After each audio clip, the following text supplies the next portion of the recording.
Okay, so buenas noches a todos. Hoy tenemos el privilegio de estar platicando con alguien que como persona es una persona ejemplar y hoy, aparte de esa persona ejemplar, es una persona que tiene un puesto que realmente ha hecho la diferencia en esta guerra, justamente como vamos a platicar a lo largo de la entrevista.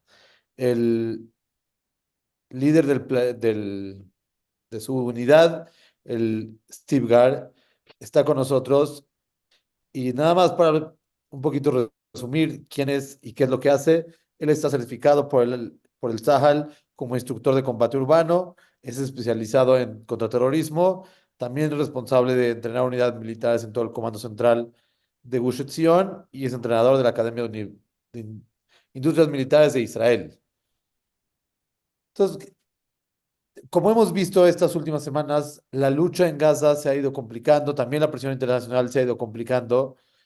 Y creo que muchos tenemos la duda de exactamente qué está pasando y cómo esto va, si vamos avanzando, qué final se le ve, cuál es el plan para el día después de que termine la guerra. Y vamos a hablar sobre todos esos temas con Steve.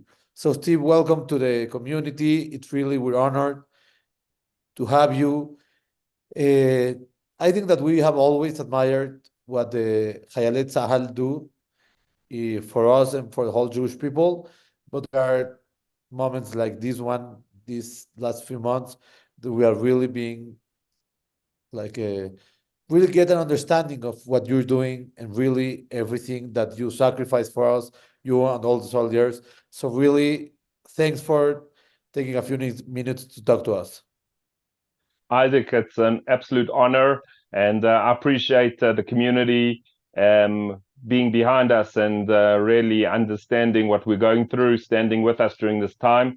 I have fond memories before the war, being in Mexico City, breaking ideas, the tremendous support and love that I felt in Mexico City it was just overwhelming. You've got an incredible community, and I'm privileged and honored to be able to talk with you a little bit tonight. Thank you, Steve. So, can you? I know that when you were here breaking your ideas, you spoke a lot about your experience, how your kids saw you, how you've been like the last 20 years, you've been involved in all this. But can you just tell us a little bit about you? What's your mission in this war or in the IDF in general? What do you do in the IDF? Excellent question. So I'm going to backtrack just a little bit because a lot of you know me from Breaking Ideas. Um, Up until the war, I actually served on a counterterrorism unit just south of Jerusalem in the Gush Etzion, where we are now. And Isaac, when there was a terrorist attack, I would be responding. I'm always with my bulletproof vest. I have a weapon. I'm not in army uniform, but I have two guns on me. I have my handgun as well. And you know that we are always ready. And when we get to a terrorist attack, we give everything. We give 1,000% to make sure that we can neutralize the attack, keep civilians safe. That was my mission up until the war. And the war hit us, and for 2 months since October 7th, I've been stationed here in the Gush Etzion. So my platoon is called the Northern Platoon, Plugat Tzfonit of the Gush Etzion. And basically, there are 24 towns, 120,000 Jews living in the Gush. My unit was responsible for looking after two of those towns, called Beitar and Neve Daniel. Now, Beitar has got 70,000 Jews. Just understand, it's it's not a town, it's a city, it's got city status. Huge city, very, very ultra-Orthodox Jews living over there. And it was an incredible honor to be able to secure them. As well as the town next door, and that was called Neve Daniel, and that much, much smaller, but completely surrounded. Both these, Beitar, the city, and the town, Neve Daniel, were surrounded by three Arab towns, Husan, Nachlin, Wadi Fuchin, and it's been absolutely intense that we're having to protect those areas. So we had, right in the beginning of the war, I was on the first response unit, traveling around between these two Jewish towns, and just to see the Molotov cocktails, gasoline bombs, rock throwing, and that's what we were doing for the majority of our time, securing the citizens and making sure they're safe. So that was the beginning of the war. I Steve, had to face my can you get the light yeah. on again? Something went off the light. Yeah, I think the light's not gonna last long. Ah, okay, Uh, okay, it's okay. Don't let me worry. try. Let me try with this one.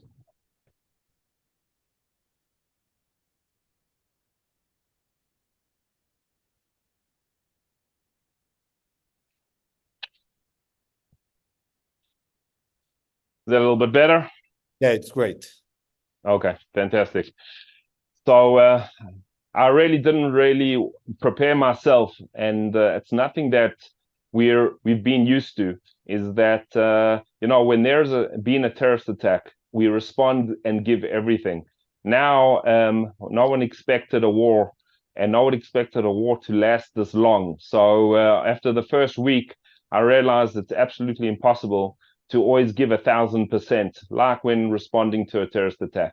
And a war is a different kind of mentality. It's a different kind of preparation, something that I had to go through a huge learning curve to make sure that I get enough sleep. Without getting sleep, you're not able to respond properly and accurately and efficiently. And that efficiency definitely depends on pacing yourself. So that's something I had to learn. Just recently, I left the Central Command of the Gush Etzion. I'm actually talking to you here from an armored vehicle called a Panther. This is an armored vehicle where we go into dangerous areas. I actually moved to go down south. I was put in a unit that gives security protection. It's a security detail of a very high-ranking officer down south in Gaza. So that's what my job is now. It's something I'm prepared for. I'm an instructor for counterterrorism as well. This is called urban combat, hostage situations. Protecting an asset is what I'm trained in. And now I've moved from the Central Command of the Gush Etzion to go down south. Right. So my brain is really going to explode. Like I have so many questions of what you're doing, and I really think that can give us a glimpse about the situation.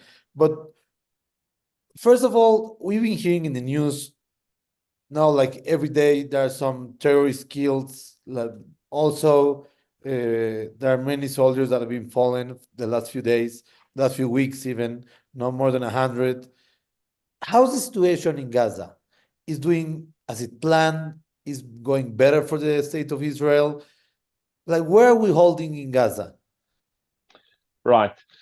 So look, it's a tough question you're asking. Where we're holding, especially someone like myself who's not the commander of the whole of Gaza, to be give you a clear understanding. Just from my perspective, that's what I'm going to answer from. So number one, if you look at the names, the fallen soldiers, every day we're hearing of two more soldiers, three soldiers were killed. A couple just over a week ago, high-ranking officers were killed in Gaza. We're hearing this all the time, and I'm not sure if you're getting this in Mexico, but we definitely are very sensitive to it here in Israel. And when we hear that, we think we're losing. We're not doing well. But Isaac, again, we need to understand what war is. War means soldiers die. It's even worse in the Israeli army. War means high-ranking officers die. We actually learn from King David himself that although he was the king, he was the first into combat. This is what we do in the Israeli army. The first ones into combat are the officers, and that's why they are falling. So understand war. There are fatalities, and we have to understand that that's just part of war. But if you have a look at the global picture, what we're doing, we're fighting against a very well-trained, intense enemy that know their terrain. They are, bless you. Thank you. They Sorry. know, no problem. They know their terrain exceptionally well. We're on their turf. We're fighting house to house in areas that most of these terrorists come from. So we're at a disadvantage. And with saying all that, we are doing incredibly well. We're uprooting any kind of terrorist activity. We're being able to find their tunnels, their stash of money. We found millions of shekels that they use for funding terrorism. We found caches of missiles, of ammunition, guns. We haven't stopped, and it's been intense 24/7. And when one unit is not they resting, another unit is going forward, and we're sweeping through Gaza, eradicating any kind of terrorists. Now it's not easy again.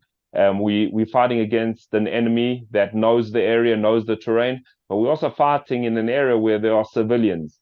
The Israeli army, the morality of the Israeli army is that we don't kill civilians, even though that these civilians harbored terrorists, even though they support the terrorist infrastructure, even though they helped with the hostages,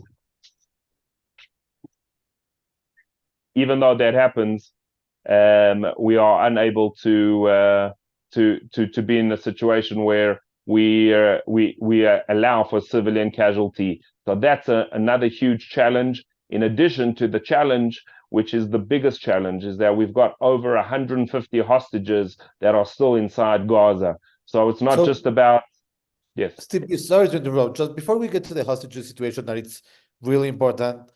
I saw that you are trained in urban combat. What's the difference between learning to combat like a normal war with Hezbollah or something different and being an urban? So, what does it mean? What skills do you have? It has to do with defending the civilians. Can you elaborate on that, please? Absolutely, Isaac. That's a great question. So, regular combat, when you talk about Hezbollah up on the northern border, we're talking about open area combat. So, open area combat would be when an enemy is in wilderness, in forest areas, in hill country, but there's very few buildings, right? And so it's about finding cover behind rocks, using camouflage, snipers. The distance in that world, that kind of combat is could be between 300 to 600 meters. That's open field combat. My combat is close quarter combat. That's urban combat. That means we're going through urban areas. It's not out in the field. It's not up north, the border between Israel and Lebanon. We're now dealing inside a very well built up areas. We're talking about apartment buildings, schools, hospitals, tunnels. These are all completely different to open field combat. This is close quarter combat, and that means most of what's happening is fighting really on a range between 25 to 150 meters. That's the maximum range that we're going to be dealing at. So we do have sharpshooters, but it means going into a room, going into a house, clearing the house, making sure that we get to the terrorist. But there are civilians, and we know that this is a tactic of Hamas, that they're going to be using civilians as shields. So very on purpose, they will put inside that house many civilians. They'll shoot at us, rockets. They'll throw grenades, and they will shoot automatic gunfire from the house. And when we go in, we have to be very selective. It's not just shooting and making sure that the house falls down. It's finding the terrorists and making sure we don't hit the civilians. That demands a tremendous skill set, and that's what we're experts in. And those are the units that are now inside Gaza. They are experts in urban combat, house to house, hostage situations, civilian situations where we don't want to take out civilians or any of our hostages. Steve, one thing that keeps troubling me since October 7th, but it has been like more difficult to deal with, it's the media coverage of the war. No, it's like ironic or it's a disgrace, but the Tzahal, the IDF, as you explained right now, has developed like units that are experts on urban centers, how to combat, how to protect the civilians. And at the same time, there's no another army in the world that has been so attacked by the very same thing that they tried to do.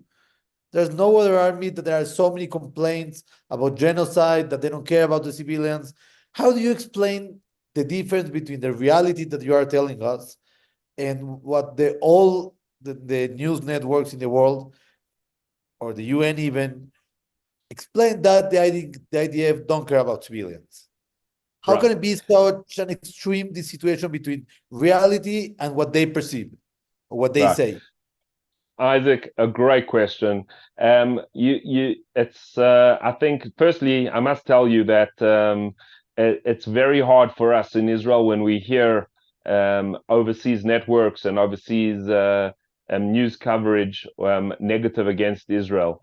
You know that the most vicious crimes against just human beings occurred on October 7th. We're talking about an unprovoked attack on civilians, people, the majority of civilians, hostages, as well as deaths came from a music festival. There are horrific scenes of young 14-year-old girl being raped before being shot in the head. And these are the most horrific scenes. And instead of the world condemning them, but I'm not just talking about the world, we're talking about institutions like Harvard, Cambridge, where they found some way to justify it. And how's that possible? How's it possible? Forget our Israeli response. How was it possible that any kind of leadership, any kind of person that has a position of authority could condone such behavior? And the only answer I can come to is anti-Semitism. It's anti-Semitism that Hamas and was not condemned for the rape because it's not just a rape of humanity; it's a rape of a Jew. And because that happened, the world finds some way to always see that the Jew is doing something wrong. This is pure anti-Semitism. It's why everything is blown out of proportion. We had a ceasefire. I'm sure you guys heard about the ceasefire. And instead of bringing in trucks of aid, that aid was that was directed to the terrorist infrastructure. And we didn't do a ceasefire because we needed a break. We did a ceasefire for one purpose and one purpose only. That was to get our civilians home safely. And the world should be screaming. You know, Isaac, if it was Mexicans, if it was Russians, if it was Muslims, if it were Christians that were taken hostage, the world would be screaming. There would be an outcry. Every news outlet, it would be BBC, CNN, everyone would be screaming and saying it's unacceptable, no peace deal, no ceasefire until you let young men, women, children, older people let you, unless they come home, you get nothing. But it's a Jew, and that's my only answer that I can. That's justifiable because of the deep hatred, the anti-Semitism that exists. So, Steve, yes, I can explain it otherwise. It's really something that it's like beyond comprehension. Like yesterday in the Security Council of the United Nations, there were again a proposal of ceasefire with no condemn for Hamas. Just it's like they leave only one side of the war. It's hard to explain. But you were telling us that it because I was wondering about that. That when you get this news, this coverage of the news outlets, it's hard for you and for the whole army, I can imagine. And so when you hear the support from the Jewish communities around the world, does it help? Does it make a difference? Or really you don't get it? So for us in Mexico, we are doing a lot of things to get to the soldiers. In the schools, we are writing letters. My own school, where I'm principal, we recorded many videos like to support. Do you think it makes a difference? I mean, we have like a huge news outlets speaking bad about you, about Israel, about the IDF. Does our support make a difference? Isaac, that's a great question. Again, I'll tell you like this. Firstly, when it comes down to it, and I just want to respond to what you said a little bit before, no matter what kind of techniques we use, even putting our soldiers in danger so that we don't kill their civilians. I'm talking about Gazan civilians, Arabs, Muslims living in Gaza, even though we put Israeli soldiers in danger in order that there wouldn't be collateral damage, still the world will manipulate it, and the world will show that it's we're wrong, we're evil, it's the Jew that's bad, and that's deep anti-Semitism. So coming from that perspective, the incredible support that we have received from Jews all over the world, and I want to specifically say the Mexican community, Mexico City, you guys have been unbelievable. I cannot tell you a soldier who's in combat who hears the Security Council saying negative things, saying Israel needs a ceasefire. It is so, it really puts you on such a downer. But when we get the support, the letters you're talking about, the equipment, Isaac, something that unfortunately I'm not proud about, but the IDF, we weren't prepared for such an incredible attack. We weren't prepared for a hostage situation on this level. We weren't prepared for the amount of combat soldiers that were called up. And because of that, we lack tremendous amount of equipment. I put that in the present tense. Unfortunately, we are still, even after 2 months into combat, we are still need equipment. And the Jewish community around the world has responded incredibly to come and help and to say, we're there for you. We helping with donations. We're helping with support, the letters. It's just been incredible, the amount of overwhelming support we've got. And that lifts up the morale. That gives us strength to know that we've got the whole nation of Israel, not just Israel.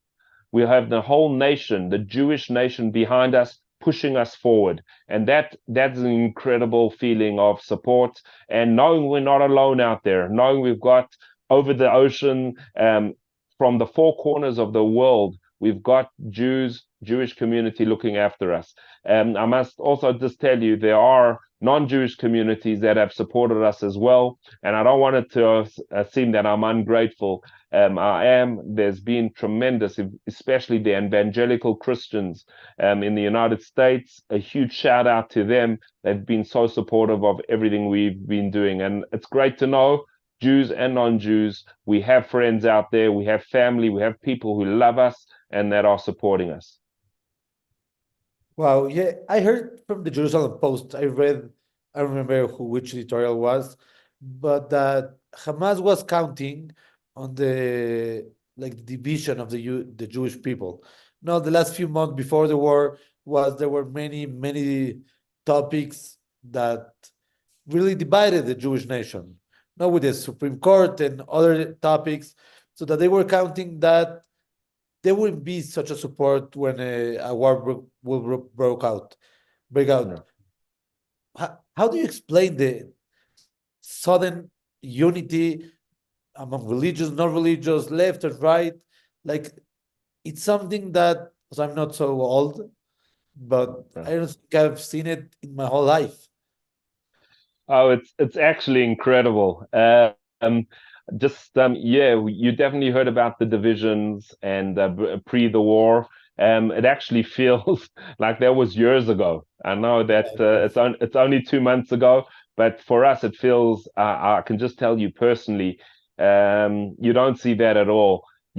Just driving in my car, I've got an army vehicle. My lights are flashing. People are without the siren on, people are letting me go in. It's not the Israeli, no one cut me off. I'm not in a hurry. I haven't put my siren on, but they see a soldier in a car, they're going to let you through. There's signs all over Israel saying "B'yachad nenatzeach," together we are going to win. We are going to be victorious, and that's definitely the feeling. I was just actually in Tel Aviv at a military supplier.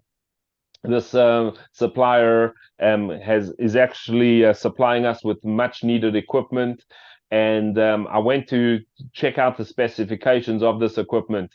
And while I was in Tel Aviv, I was dressed like this. I went straight from the army base in my vehicle, and just seeing the love, people coming out and saying, we support you, we love you, carry on doing what you're doing. We're talking about Tel Aviv Jews. I'm myself, I'm from the Gush Etzion. I don't often have a deep connection, but there's this feeling of one family, camaraderie.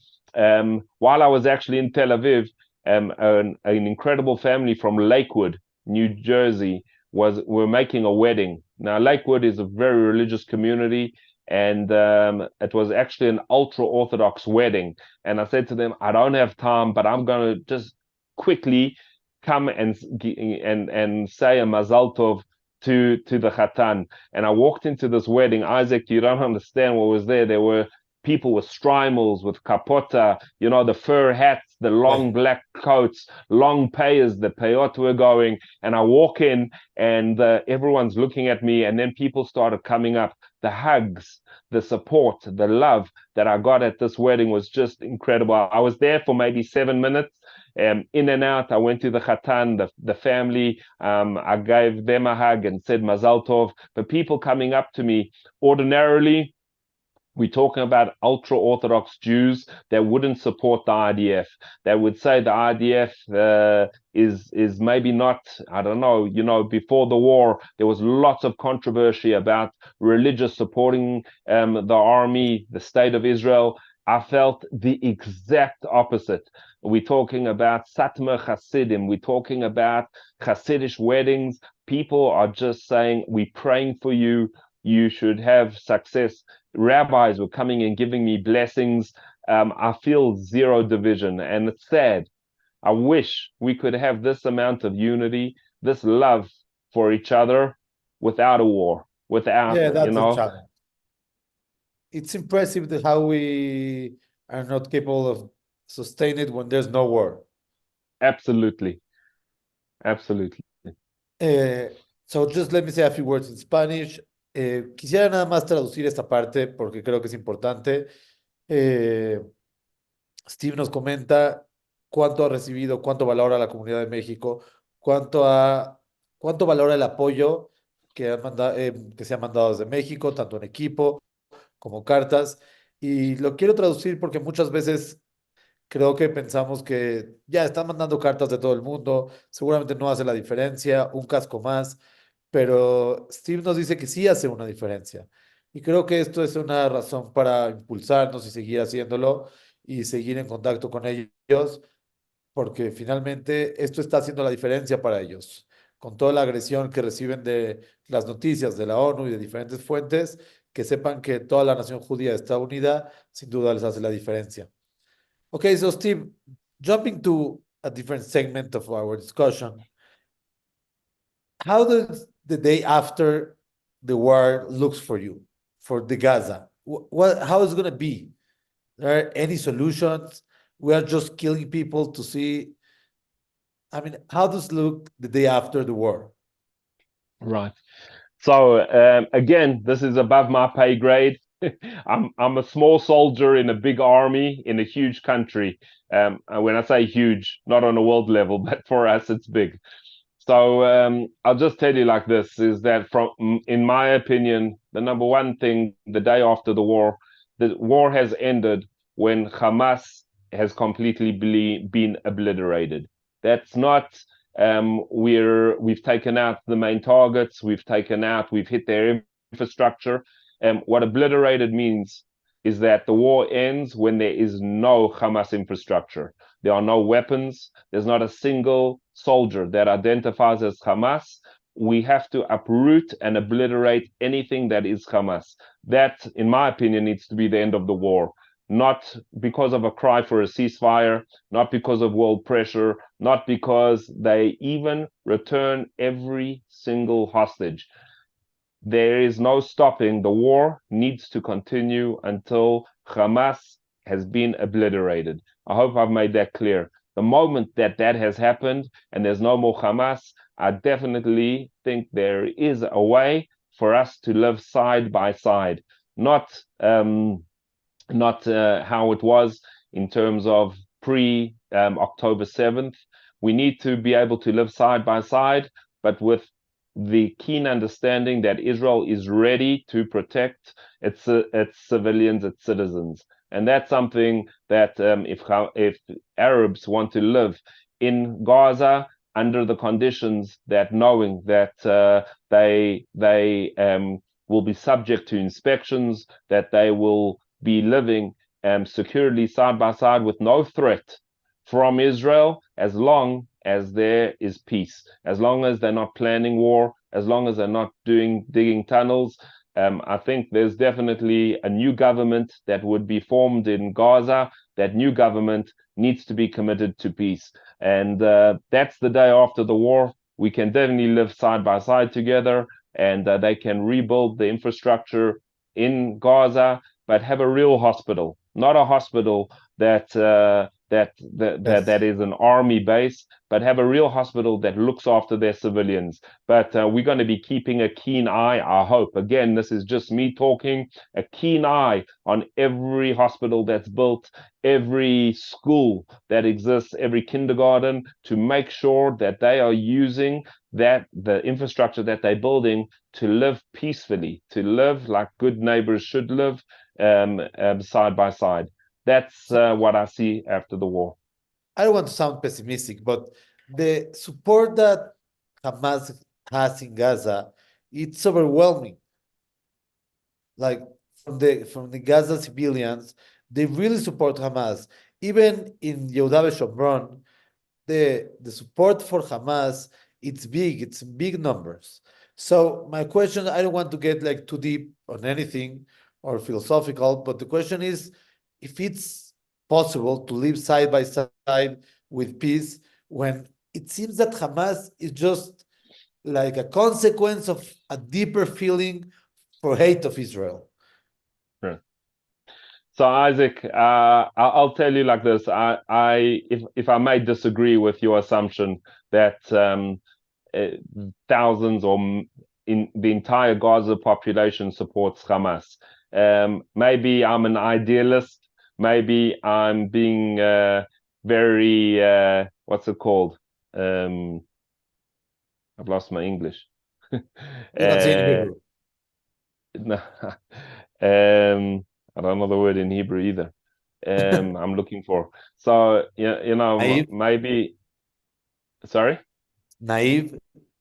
Naive, thank you. Maybe I'm being very naive. Maybe I'm being idealistic, but I truly believe that anti-Semitism exists in the entire world.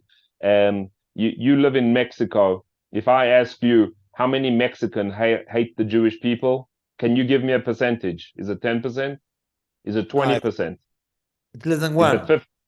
Is it 90%? No, I think it's less than one. Really, people in Mexico are so nice people, so good Right. people. So I want you to know that when you say the Gazan civilians hate Jews, firstly, the support of Hamas, and you say they support Hamas. Why do they support Hamas? Do they support Hamas because they had no choice? We know that the Hamas was in complete control over there, no oversight. When I say no oversight, the United Nations didn't look, which meant that if their civilians didn't support them, they would be killed. You would also support a government, a militia that were threatening your life. That's number one. Number two, yes, there are many civilians within Judea and Samaria that hate. I'm talking about Arabs that hate Jews. There's no question about it. But I personally, living over here, know that there are many who want to live side by side, want to have make a good living, understand that living under Israeli rule means they have a great life.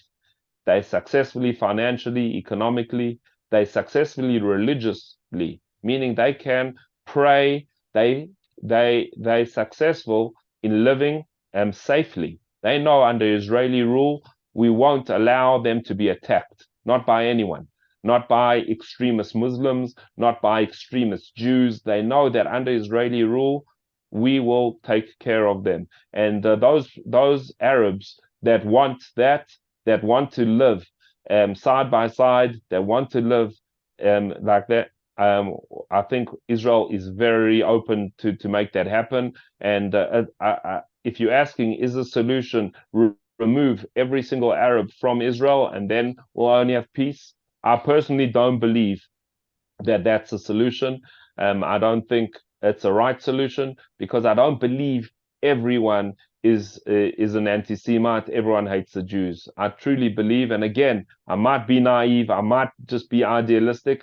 I really believe in the good of humanity. I believe that Islam isn't evil, and I believe God-fearing Arabs, which I know personally, they fear Allah, would not lay a hand on an innocent civilian, Israeli civilian. They're not uprising against us. And with those type of people, we have room to make peace, to sit together and say, we will sit down and find some way of coexisting, being neighbors and living together.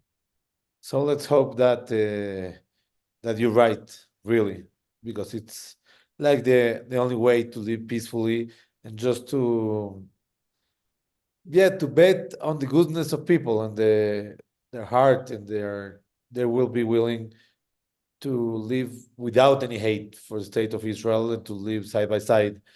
Steve, it's been wonderful talking to you. I just maybe this is has nothing to do with you. Maybe you can answer to help me. I have many students that are being in they went to Europe the last 2 months and they are hiding their Jewishness. Now, even one specific student, he was in an apartment in Spain and he was with his feeling and I don't know, a plumber or someone came to the apartment and he went hiding to the closet because he didn't want to like show that he was Jewish. What's your response to that? My response is that this is the huge responsibility that are resting on the soldiers now that are fighting against Hamas. We need a victory, and the victory isn't just so that all the hostages are returned. The victory isn't just so that Israel stays safe. The victory is that every Jew all over the world needs to know that they are safe as well. You see, when there's a strong Israel, the Jewish communities outside of Israel are strong and safe. And when the world sees that Israel's at war and that Hamas has taken hostages, when they see a weak Israel, that's when the anti-Semitism rises, and that's when it's embarrassing to people want to hide their Jewishness, they want to hide their tefillin, they want to not wear the Star of David, they want to take off a kippah, they don't want to show their Jewishness. And I say to them, to Jews all over the world in the diaspora, please look after yourselves. It's a worry for me that the Jewish communities outside of Israel are at risk. But once we win this war, once Hamas has been obliterated, once we show the might and the strength of the Israeli army, so then I think, I hope, I pray that the Jewish communities outside of Israel will be strong again and safe. Oh, let's hope for that. Let's hope that we can take back like the Jewish pride that it's burning in our hearts, but it's difficult to display nowadays in other countries. Digo, Baruch Hashem, in Absolutely. Mexico, we don't have such a problem. But even for me, like I get asked a lot if I'm not afraid of walking with my black hat or with a kippah. But I understand why people are afraid. But let's hope that we get to a time when it doesn't, people feel more secure of showing their Jewishness. Steve, a final comment for our listeners. I just want to say it's been a privilege, Isaac, speaking to you. To all of you that have been listening to me, thank you for taking the time to listen. But more than anything, I really appreciate your support. Not just me, if I may be as so bold as to thank on behalf of the IDF, of the entire Jewish people living here in Israel. Your support means everything. Please keep it going. The support, the letters, the help, just knowing that you guys are standing behind us and loving us, I think it's incredible. So I really appreciate it. It's been an honor speaking to you guys. I loved my time that I spent in Mexico City. As I told you, it was just beautiful seeing how welcome I felt across the board. This was before the war, and I felt a tremendous love. You know, I'm an observant Jew. I'm religious, but just to see the love that I felt from the entire Mexico City community, religious, non-religious, secular, ultra-Orthodox, I felt a tremendous sense of being and family, and that's what it's about. So I want to say that continue with that support. With that support, we are indestructible. That's when we have strength. That's when we're saying these words, Yachad Nenatzeach. Together we're going to be victorious. Together we're going to win. You know, there's a Jewish response to pain, to suffering. Am Kelavin Yakum. We're a nation that get up like lions. And being lions fiercely, we're going to protect our land. We're going to protect our family. We're going to protect Am Yisrael. And that way we're going to be successful. Am Yisrael Chai. So, Steve, please don't even think for a moment that we are not with you. You and the whole army are in our prayers, in our shuls. Every time we say Tehillim, every time there's Tefillah Tzibur in every Amidah, you are in our hearts, in our minds, and Bezrat Hashem that you can win this war over quick and with no more fallen soldiers, and to get the hostages back in Israel. Amen. Amen.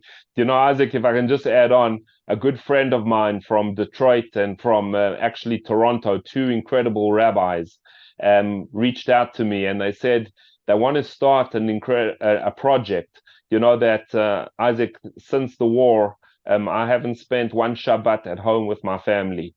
And Shabbat for me, I'm in full army uniform. Although I'm an observant Jew, I've got my cell phone, I'm driving cars, I'm on my equipment. And although I'm allowed to do all these things, not only allowed to, I'm actually obligated. It doesn't feel like Shabbat. So these rabbis came up with an idea, and their idea was, could we find some Jews maybe that are not observant and that don't observe this Shabbat outside of Israel, keep a Shabbat for us the way we'd like to do it. And that just blew me away. And we started actually finding a whole lot of soldiers that felt the same as me, just wishing they could be with their family around the Shabbat table, seeing your children, giving them a blessing, sitting around the white tablecloth, eating delicious food, singing, giving divrei Torah. I long for that. But if we know that there is a Jew somewhere, maybe in Mexico, maybe in New York, in South Africa, where I'm from, maybe a Jew somewhere in the world who ordinarily wouldn't keep the Shabbat would now say, you know what, let's do it. Let's keep Shabbat. And that would give us so much strength. But more than give us strength, I think we're going to win this war not just with bullets, not with the equipment. We need God's help. And I really believe when God looks down and he sees the whole nation of Israel coming together, keeping Shabbat together, looking and making us get stronger, I think we'll get that support from the creator of the universe, and that way we'll be indestructible. So I think it's a great initiative. I hope it will take off in Mexico as well. Esha Torah is spearheading it, the village shul, Rabbi Tzvi Sittner, Rabbi Simcha Tolwin. But if you guys can get behind this initiative, I know it will give us a huge moral booster. It will give us a lot of strength, but we'll also get help from heaven, and that's important for us as well. Of course, that's the main thing. So thanks, Steve. Thanks for your time, and I hope we'll be in touch. Thank you. Bye. Bye. Call to.